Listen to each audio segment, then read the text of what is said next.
오늘 저희들 읽은 말씀은 고린도전서 1장 26절부터 31절입니다.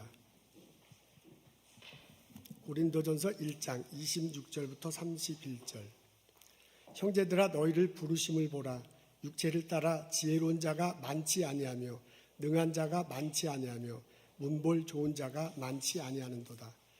그러나 하나님께서 세상에 미련한 것들을 택하사 지혜 있는 자들을 부끄럽게 하시려고 세상에 약한 것들을 택하사 강한 것들을 부끄럽게 하려 하시며 하나님께서 세상에 천한 것들과 멸시받는 것과 없는 것을 택하여 있는 것을 폐하려 하시나니 이는 아무 육체도 하나님 앞에서 자랑하지 못하게 하려 하심이라.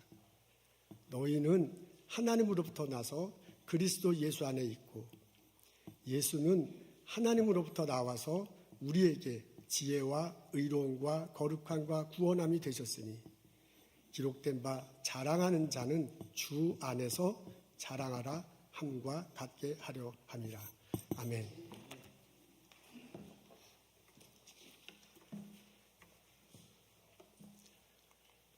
제가 어렸을 때 깔깔거리면서 보았던 만화 영화가 있습니다. 톰과 제리입니다. 고양이 이름이 톰이고 생쥐가 제리예요. 이 톰과 제리가 같은 집에 살면서 티격태격하는 내용입니다. 덩치로 보나 그 집안의 존재 이유로 보나 톰이 항상 이기고 제리는 항상 질 것 같은데 결과는 그렇지 않습니다. 시작할 때는 톰이 의기양양해서 온 방을 다 해주고 다녀요. 그리고 생쥐는 생쥐 살려라 하면서 도망치는데 결과는 나중에 뒤바뀝니다. 나중에 보면은 톰은 너무 지쳐가지고 이렇게 벌러덩 넘어져 있고 그리고 생쥐는 싹 미소를 지으면서 행복한 모습으로 서 있습니다. 이 만화 영화를 어린이들이 참 좋아한다고 합니다. 이유는 자기를 그 생쥐와 동일시하기 때문이래요. 어린아이들 작잖아요. 생쥐 작잖아요. 근데 작은 생쥐가 덩치 큰 고양이를 그냥 혼내주니까 그게 너무너무 시원하고 자기 마음 자기도 모르게 카타르시스가 되는 거죠. 그래서 어린아이들이 참 좋아한다고 합니다. 이런 어린아이들의 심정은 어른들 우리들에게도 고스란히 있습니다. 어른들 우리는 겉으로는 그렇지 않죠. 그래서 마음속 깊은 곳에는 어렸을 때 그 심정 그대로 있습니다. 그래서 나보다 덩치 큰 사람을 만나면 왠지 좀 약간 안 그렇지만 약간 진흙이 들지요. 그리고 나보다 훨씬 잘난 사람을 만나면 그렇지 않아야 되는데 좀 뭔가 불편하지요. 아니 목사님도 그렇습니까? 저도 인간이라 저도 그런 면이 있습니다. 그래서 자기도 모르게 항상 저 사람이 이렇게 잘났겠어. 언젠가 넘어질 때도 있겠지라는 생각을 하면 안 되는데 은근히 하게 되는 우리들의 모습을 봅니다. 어른된 우리들에게도 생쥐 제리가 마음속 깊은 곳에 자리 잡고 있습니다. 이런 우리들의 심정을 속 시원하게 해주는 성경 본문이 있습니다. 오늘 저희들이 읽은 내용이 이것입니다. 이것을 훅 읽어보면요, 가진 자와 못 가진 자의 대결 구조로 보여요. 하나님께서는 가진 자보다 못 가진 자를 훨씬 더 사랑하는 것처럼 여겨집니다. 지혜로운 자가 있네요. 명예가 있어서 존경받는 자가 있고요. 그리고 돈이 많아서 부한 자가 있고 권력이 있어서 강한 자가 있습니다. 하나님께서 그분들을 싫어하신대요. 그래서 미련한 사람, 그리고 멸시받는 사람, 그리고 약한 사람, 그리고 이렇게 가진 게 없는 사람, 그런 사람을 들어서 이 가진 거 많은 자들을 부끄럽게 하신다라고 적혀져 있습니다. 얼른 보면 그렇게 읽혀지기가 참 쉽습니다. 그래서 나도 모르게요, 내 속에 있는 생쥐가 환호해. 그리고 그 본문을 나를 위한 본문이구나 하고 쉽게 받아들이고 우리는 이 본문을 읽고서 은혜를 누립니다. 그런데 곰곰이 생각해 보면 오늘의 본문을 그런 식으로 가진 자와 못 가진 자에게 대결 구도로 보면 뭔가 좀 부족한 면이 있음을 알 수 있습니다. 우리나라 사람들이 이 본문을 참 좋아합니다. 제가 어렸을 때 당연히 교회 다녔죠. 아버지가 목사님이시니. 그래서 계속 이 설교를 참 많이 들었어요. 저희 아버님 참 열심히 많이 설교하신 것 같아요. 그러면 교인들이 참 좋아했습니다. 1950년대, 1960년대 대한민국은 참 살기가 어려웠습니다. 전쟁 끝나고 나서요, 모두가 다 폐허가 된 그런 상황이야. 우리 모두가 다 가난해. 우리 모두가 다 힘들어. 그런 상황에서 이 본문은 참 그렇죠. 그런 때는 외국에서 원조를 주지 않으면 살아갈 수도 없는 그런 때였습니다.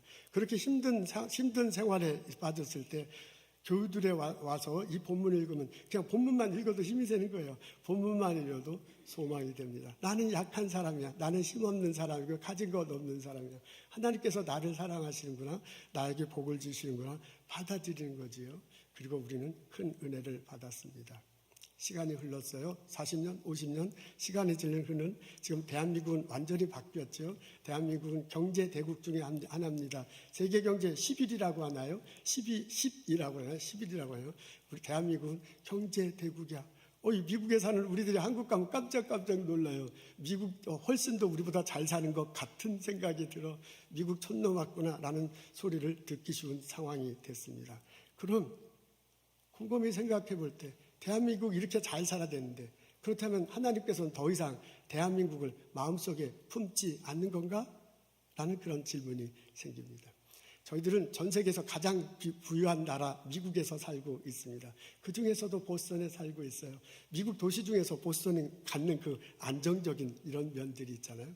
이런 곳에서 우리는 살아가고 있습니다. 보스턴에 사는 내가 이민 1세대로 사는 자가 나의 생활 수준에 대한 평가는 그 사람들마다 다르겠지만 일반적으로 얘기하자면 보스턴에 살고 있는 저희들은 가진 자와 못 가진 자의 대결 구도로 본다면 못 가진 자는 아니죠. 내가 가진 자는 아니다. 그렇게 생각하기는 어렵지도 적어도 우리는 못 가진 자는 아닙니다. 그렇다고 보면 오늘의 본문을 통해서 보면 하나님은 보스턴에 살고 있어서 더 이상 못 가진 자가 아닌 나는 마음속에 품지 않는 것인가? 우리는 하나님으로부터 외면당하는가? 라는 그런 질문을 하게 됩니다. 하나님은 내가 하는 비즈니스가 번창하여 미국 전체에 이렇게 체인점을 두는 거, 그거를 부끄러워하게 못마땅해 하시겠습니까? 하나님은 기독교인인 내가 대기업의 CEO가 되는 것을 싫어하시겠습니까? 하나님은 기독교인이고 과학자인 내가 내 연구 결과가 너무나 좋아서 노벨상 받는 것을 좋아하지 않으시겠습니까? 하나님은 우리 기독교인 중에서 대통령 나오는 것을 꺼려 하시겠습니까? 제가 이런 고민을 하면서 오늘 본문을 묵상할 때 제 눈에 29절과 31절이 들어왔습니다. 우리 앞에 있습니다. 다 같이 읽겠습니다. 시작. 아무 육체라도 하나님 앞에서 자랑하지 못하게 하려 하십니다. 자랑하는 자는 주와서 자랑하사. 29절에 보니까 아무 육체라도 하나님 앞에서 자랑하지 못하게 하신다 그랬습니다. 아무 육체라도 그랬어요. 그러니까 모든 사람이 다 해당돼. 어떤 사람, 여기에는 많이 가진 사람도 있고 적게 가진 사람도 있고 강자도 있고 약자도 있어요. 어느 누구도 하나님 앞에서 자랑하지 못하게 하려 한다고 그래요. 그러면서요, 자랑할 내용이 26절과 28절에 나옵니다.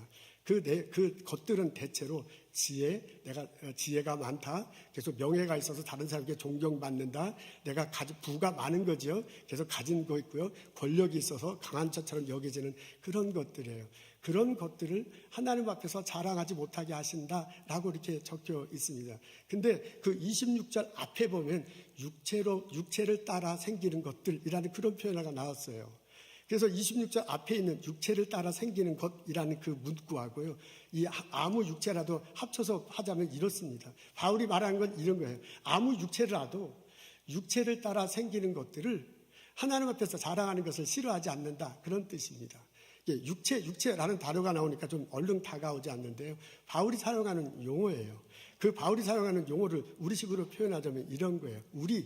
나 같은 인간들이 이 세상에서 가진 것도 있어요. 내가 열심히 일해서 내가 갖고 있는 게 있어요. 내가 쟁취한 게 있어요. 그럴 의도는 하지만 남들로부터 뺏은 거 있어요. 그게 지혜일 수도 있고요. 그게 부일 수도 있고요. 그게 명예일 수도 있고 그게 권력일 수도 있는 거야.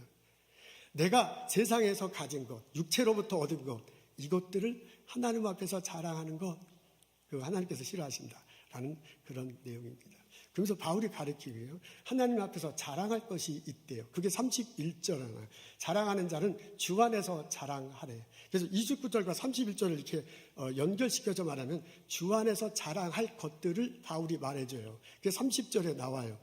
세상에서 얻은 것들 자랑하지 말고 주님 안에서, 하나님이 예수님 안에서 준 것들이 있는데 그것들을 자랑하라 라고 권면합니다. 그것이 지혜예요. 그것이 30절에 나오는데 의롭게 되는 거예요. 그게 거룩하게 되는 거예요. 그게 구원을 얻게 되는 거예요. 그것들은 하나님 안에서, 하나님이 주셔서 예수님 안에서 너가 받게 된 것이니, 너가 누리게 된 것이니 그것에 대해서 자랑하라는 겁니다. 여러분, 이런 식으로 보면 이 문단을 정돈하자면 이렇습니다. 하나님 앞에서 자랑하면 안 되는 게 있어. 그게 뭐냐면 내가 이 세상에서 내가 얻은 거야, 내가 쟁취한 거야, 내가 뺏은 거야. 그래서 나의 내가 내 겉모습을 나타낼 수 있는 것, 권력, 지혜, 명성 같은 것, 그런 것들 하나님 앞에서 자랑하기는 하나님은 좋아하시지 않는다는 거예요. 그러나 하나님 앞에서 하나님이 예수님을 통해서 내게 은혜로 주신 것들이 있어요. 그게 지혜야. 근데 그게 세상의 지혜가 아니라 하나님 안에서 얻는 지혜야. 그것이 내가 의롭게 되는 거고요. 나를 거룩하게 만드는 것이요. 나를 구원의 길로 인도하시는 것. 그것을 얻었으면 그것을 얻은 걸 가지고 하나님 앞에서 자랑하라라는 권면입니다. 여러분, 이 본문을요, 이렇게 전체적으로 놓고서요, 이런 식으로 분석해 나가면 이 밑바탕에 깔려 있는 것들이 보여요. 하나님 앞에서 자랑하지 못하는 것들은 세상에서 내가 얻은 거야. 세상에서 내가 주인 돼서 얻은 거예요. 이 흥분하면 안 되는데. 주여, 어디까지 했어요? 근데 하나님 앞에서 자랑할 것은 하나님이 예수님을 통해서 내게 주신 거예요. 하늘로부터 임해서 내가 받은 거야. 여기에 주인은 하나님이에요. 여러분, 이 패러그래프에요, 26절부터 29절까지 이 바울이 밑바탕에 깔려있는 구조는 뭐냐면요, 누가 주인이냐는 거야. 26절부터 29절 상반절까지는 내가 주인이야. 내가 이 세상에서 열심히 살았어요. 내가 얻은 내가 얻은 명성, 내가 얻은 거, 내가 학력 있잖아요. 그걸 하나님께서 자랑하면 곤란하잖아요. 근데 29절 하반절부터 32절까지는요, 하나님이 주인이야. 하나님이 예수님을 통해서 은혜로 내게 줘요. 은혜로 내가 받은 거야. 내가 은혜로 의롭게 돼. 은혜로 거룩하게 돼. 은혜로 구원 얻은 거, 그거 자랑할 수 있다. 그런 얘기입니다. 여러분, 바울이 밑바탕에 깔아놓은 구조는요, 많이 가진 자와 적게 가진 자의 대결 구도가 아니에요. 바울이 머릿속에 생각하는 건 누가 주인이냐, 내가 주인이 돼서 세상을 살아가는가, 아니면 하나님이 내 삶의 주인입니다라고 고백하면서 그 은혜를 받으면서 살아가는가 하는 것입니다. 바울은 이 본문을 통해서 우리들에게 권면하고 있습니다. 하나님이 여러분의 삶의 주인이 되어야 할 것입니다. 하나님이 우리들 삶의 주인이 되면 하나님은 바울은 이 본문을 통해서 우리들에게 하나님이 삶의 주인이 되어야 될 것이다 라고 우리를 가르쳐주고 있습니다. 하나님이 이 세상을, 이 세계를 창조하셨습니다. 땅을 만드시고 하늘을 만드시고 하늘과 땅과 하늘과 바다를 만드셨어요. 식물과 동물과 물고기를 만드셨어요. 해와 달과 별을 만드셨어. 그리고 인간을 창조하셨습니다. 나를 창조하셨어요. 그리고 이 모든 것들을 우리들에게 맡겨주셨습니다. 생육하고 번성하고 다스리라, 충만하라 라고 우리들에게 맡겨주셨어요. 하나님이 만든 세계를 나에게 주신 거야. 하나님은 구원의 길을 열어주셨습니다. 예수님을 이 땅에 보내셨어요. 십자가 달리시고 돌아가시게 하셨습니다. 부활하시게 하시고요. 그리고 하늘로 올라오게 하셨습니다. 우리들에게 죄 용서함의 길을, 그리고 의롭게 되는 길을, 천국에서 영원히 살게 될 길을 마련해 주셨습니다. 내가 이것이 역사적 사실이다, 이 의미가 이렇다는 것을 깨닫고 내가 마음으로 받을 때 구원에 내가 이르게 되는 것입니다. 그걸 하나님께서 역사하셨어요. 제공하셨어요. 그 하나님을 여러분의 삶의 주인으로 삼으십시오 라고 바울이 권면하는 것입니다. 내가 하나님이 나의 주인, 이 세상을 만드신 하나님, 우리에게 구원의 기술 하나님이다 라는 것을 알고 그 하나님을 나의 주인으로 삼게 된다면 내가 이 세상을 보는 눈이 달라져요. 이 세상은 이 세계는 하나님께서 만드신 거구나. 하나님께서 주관하시는구나. 내가 열심히 이 세상을 산다고 해서 인생이 펼쳐지는 게 아니라 하나님께서 인도하심이 있구나 라는 것들을 고백하게 됩니다. 그렇게 살다 보면 내가 얻으려고 하고 내가 뺏으려고 하고 막 쟁취하면서 살아가는 것이 아니고요. 내가 지금 가지고 있는 것을 하나님께서 주신 것이니 하나님이 은혜로 주실 것이다. 하나님께서 나를 이끄실 거다. 고백하면서 인생을 살아가게 돼요. 내가 이렇게 하나님이 나의 삶의 주인으로 놓고 본다면요. 지금 얻은 게 얻게 되면요. 그전에는 지금 얻은 게 내 거야. 이거 내가 가진 게 내 거야. 그래서 나를 위해서 사용할 거다라고 그렇게 생각이 드는데요. 이게 하나님께서 내게 주신 거다라고 고백하다면 이것이 내게 주셨기 때문에 내 거지만 그렇지만 또한 하나님으로 이웃들과 나누며 살게 되는구나 라면서 내 삶의 눈이 바뀌게 됩니다. 그렇게 너의 삶이 하나님 안에서 바뀌어야 될 것이다. 너가 가지고 있는 것, 지혜, 명성, 명예, 학벌, 권력 이런 것들이 주님 안에서 새롭게 보고 그것을 나누며 살아가야 될 것이다 라고 넌지시 지금 바울이 알려주는 거예요. 그러면서 바울 선생님이 뭐라면 하나님이 여러분 삶의 주인이 되어야 할 것입니다. 그런데 안타깝게도 많은 사람들은 하나님이 내 삶의 주인이 되지 못하고 있습니다. 그런데 그것은 교회 열심히 다니는 사람 중에서도 그럴 수 있습니다. 우리가 다 이렇게 좋은 옷을 입고 예배당에 나서 예배를 이렇게 드리는데 내가 말씀 앞에서 나 자신을 들여다본다면 성경을 묵상하면서 나 자신을 솔직하게 벗고 말씀 앞에 선다면 내가 내 삶에 하나님이 주인일까? 라고 물어볼 때 얼른 대답하기는 참 쉽지 않습니다. 많은 사람들이 안타깝게 하나님을 주인으로 섬기며 살아가고 있지 않습니다. 하나님께서 이 세상을 창조하셨다? 그런가 보다. 하나님께서 나의 삶을 계획하시고 인도하신가? 그런가 보다. 하나님께서 예수 그리스도를 통해서 구원의 길을 열어주셨다? 그런가 보다. 우리 교회 다니면 머릿속에 많이 듣잖아요. 알고 있잖아요.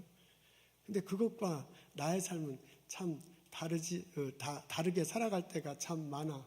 그래서 그건 이제 성경 속의 얘기고, 그건 교회 속의 얘기고, 나는 이 세상의 중심은 나야.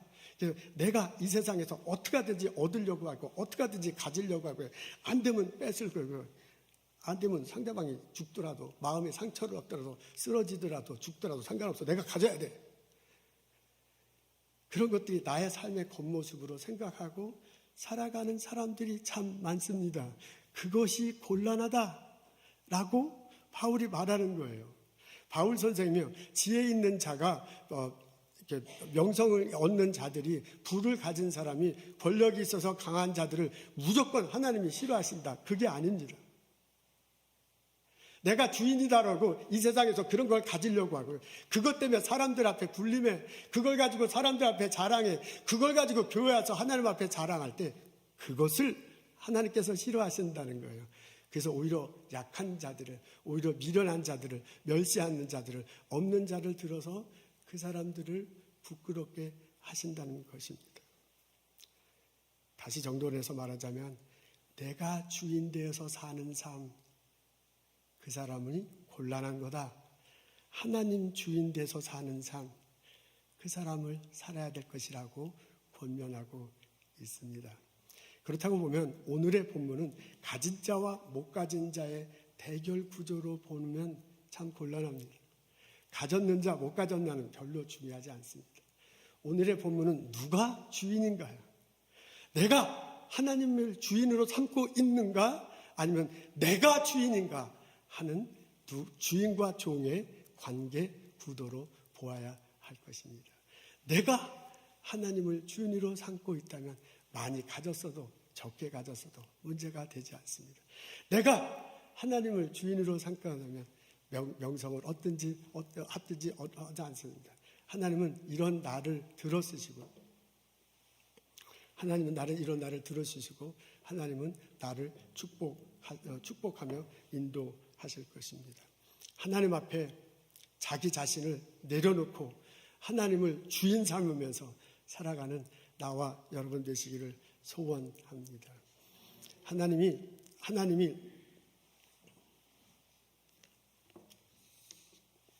내가 하나님을 주인으로 삼으로 살 때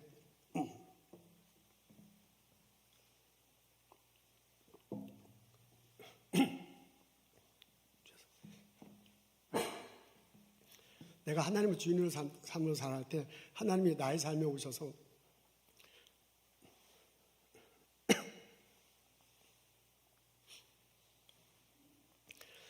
내가 하나님을 주인을 삼고 살아갈 때 하나님께서 내게 예수님을 통해서 내게 은혜를 내려주십니다. 그래서 나의 삶을 변화시켜 주십니다. 하나님께서 은혜를 내려주셔서요, 내 영적인 삶의 변화가 일어날 거예요. 내 삶이 예수님 안에서 의로워지고요, 거룩해지고요, 예수님 안에서 구원받은 자로 살아가게 됩니다.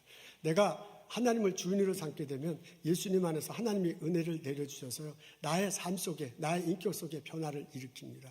내 삶이 성실하게 돼요, 사랑하며 살게 돼요, 화내지 않고요, 온화하고 평화롭게 살게 됩니다. 하나님께서 내게 지도력을 주실 것입니다. 창조력을 주실 것입니다. 그리고 하나님께서 내로 하여금 통찰력을 주셔서요, 내게 맡겨진 일을 잘 이끌어 나가도록 그렇게 하실 것입니다. 내가 하나님을 주인으로 섬기기 위해서는요, 하나님께서 예수님을 통해서 내게 은혜를 내려주세요. 그래서 나의 삶을 복되게 하시고요, 이런 나를 통해서 이 주변을 변화시켜 주십니다. 내가 하는 일터 속에 좋은 열매들이 맺힐 것입니다. 그리고 그 열매를 가지고 사람들과 나누어 살면서 이 세상을 변화시키는데, 이 세상을 하나님 앞에서 보기에 아름답게 만드는데 나를 사용하실 것입니다. 그리고 그건 과정을 통해서 하나님이 영광 받으시는 일들이 벌어질 것입니다. 바울이 가르쳐주는 게 그거예요. 그러면서 우리들에게 권면하는 것 하고 있습니다. 하나님을 여러분의 주인으로 삼고 사십시오. 여러분 어떻습니까? 나는 오늘 성령께서 나와서 예배드리는 나는, 지금 온라인을 통해서 성령께를 향해서 예배드리는 나는, 나의 삶의 주인은 누굽니까? 내가 내 삶의 주인은 나다라고 하면서 살아가고 있습니까? 아니면 내 삶의 주는 하나님이다 라고 고백하며 살아가고 있습니까? 하나님 앞에 무릎 꿇으십시오. 하나님이 나의 삶의 주인이십니다. 나는 당신의 종입니다. 고백하며 살아가십시오. 하나님은 교만한 자를 물리치시고 겸손한 자에게 복을 주신다고 했어요. 그 하나님이 우리들 삶 속에 오셔서 우리들 삶의 은혜와 복을 내려주실 것입니다. 저는 새벽 기도 시간에 자주 하는 기도 내용이 있습니다. 그게 뭐냐면, 하나님, 우리 성령교회 담임 목사는 예수님이십니다. 나는 성령교회 부목사입니다. 라는 기도를 저는 자주 합니다. 일주일에 서너 번은 꼭 그렇게 해요. 하나님, 이 교회를 다스려 주옵소서. 하나님, 이 교회에 은혜를 내려 주옵소서. 하나님이 은혜를 내려주시고 이끌어 가지 않으면 이게 해결이 안 됩니다.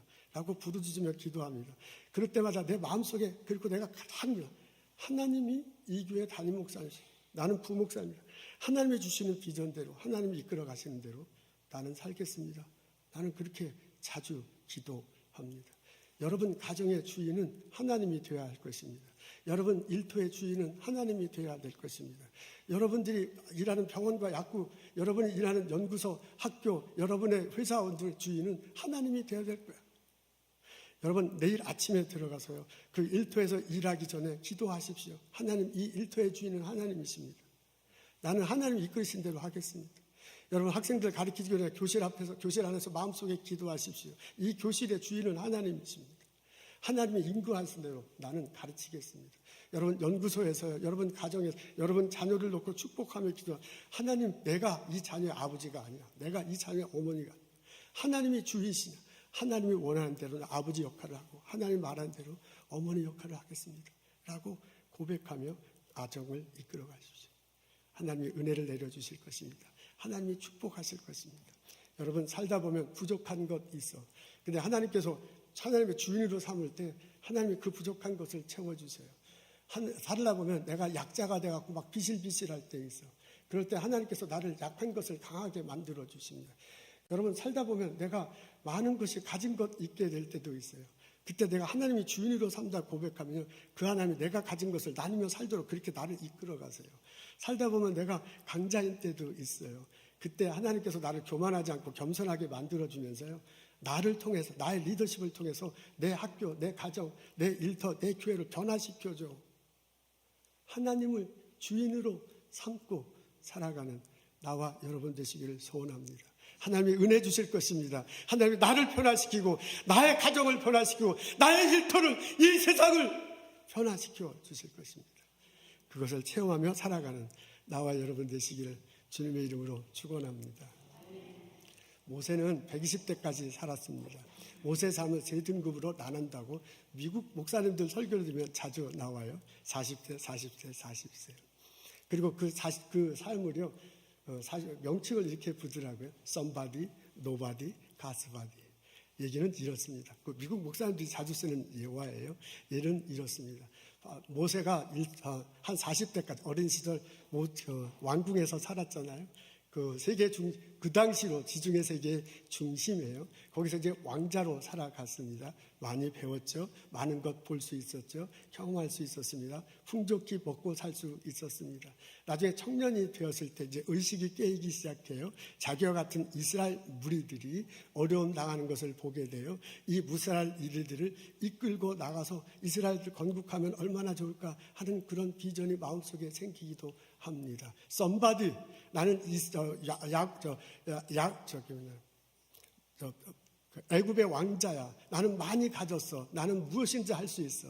라고 생각하면서 그 일을 하려고 했는데 안 됐잖아요. 하나님이 허락하시지 않았습니다. 할 수 없이 광야로 도망가야 했습니다. 광야에서 양치기로 살아가잖아요. 그렇게 40년을 살았어. 40년 동안 다른 사람들 만나지 못해요. 애굽에서 만난 사람들을 만나지 못해요. 애굽에서 먹던 것 먹지 못해요. 애굽에서 듣던 것 전 세계의 흐름 전혀 알지 못해요. 광야 한 구석에 있는 양치기 목자밖에 없어. 모세는 노바디야. 아무도 그 사람 존재를 인정하지도 않고 찾아보지도 않아. 그때 하나님께서 임재하시잖아요. 가시떨기 나무 속에서 오셔가지고 그 사람을 불러. 너 애굽으로 가서 이스라엘 무리들을 끌고 오너라. 그 사람들이 하나님을 섬기는 이스라엘 백성들이 될 것이다. 못한다고 그러잖아요. 안 합니다. 하기 싫습니다. 내가 어떻게 합니까? 그 하나님이 그 모세를 설득시켜요. 그리고 내가 보내줄 것을 비전을 주셨고요. 전략을 주시고요. 사람도 붙여주시고요. 이렇게 될 거라고 다 말씀해 주셔. 그리고 너는 이렇게 하기만 하면 된다. 간신히 하나님께 밀려가지고요. 모세가 애굽으로 가잖아요. 그리고 하나님 시키는 대로 다 해. 그리고 이스라엘 백성들을 끌고 나옵니다. 시내 바다를 건너 시내 광야를 지나. 그리고 이스라엘 백성들로 하여금 가나안에 들어가도록 하고 하나님의 백성이 되게 합니다. 모세가 위대한 일을 했습니다. 근데 그 위대한 일을 하도록 부르신 하나님은 모세가 가장 잘 나갈 때가 아니에요. 모세가 가장 못 나갈 때예요. 모세 스스로 나는 많은 것을 가졌다고 생각한 때가 아니에요. 모세 스스로 나는 아무것도 가진 게 없어. 난 할 수 없어. 모세 스스로 나는 somebody가 일 때가 아니에요. nobody, 나는 정말 못해. 내가 주인이다 라고 살 때가 아니야. 내가 주인일 수가 없어. 이거는 더 이상. 그때 하나님이 오셔서 하나님이 내가 너의 주인이다. 너는 내가 보여주는 비전대로, 내가 하는 전략대로, 내가 하는 사람들과 함께 일을 해야 될 것이다 라고 보여주시면 그 일을 감당케 했어요. somebody도 아니야. nobody도 아니야. God's body가 되도록 이끄셨습니다. 하나님, 바울은 우리들에게 하나님을 주인으로 섬기며 살아가십시오. 하나님, 당신이 나의 주인입니다. 나는 당신의 종입니다. 고백하며 살아가도록 가르치고 있습니다. 하나님 주인으로 섬기며 살아갈 때 은혜가 우리에게 임할 것입니다. 나의 자녀들과 나의 일터와 이 교회와 이 세상에 임할 것입니다. 하나님, 당신은 나의 주인입니다. 고백하며 날마다 그 은혜를 누리며 살아가는 나와 여러분 되시기를 주님의 이름으로 축원합니다. 아멘. 하나님, 말씀 앞에서 내 마음을 열어놓습니다. 하나님, 말씀 앞에서 내 영혼을 펼칩니다. 나를 고쳐주시옵소서. 나를 어루만져 주시옵소서. 나를 변화시켜 주옵소서. 내가 내 삶의 주인이 아니고 내가 내 삶을 이끌어가는 것이 아니라 하나님이 내 삶의 주인이다. 하나님이 내 삶을 이끄시고 하나님이 내 삶에 복을 주시고 하나님이 나를 변화시키고 내 가정을 변화시키고 이 세상을 나를 통해서 변화시킨다. 고백하고 경험하며 감사하며 살아갈 수 있도록 인도하여 주옵소서. 하나님 때문에 그 하나님을 붙들려서 살아가는 내가 될 수 있도록 도와주시옵소서. 예수님 감사합니다. 예수님 이름으로 기도합니다.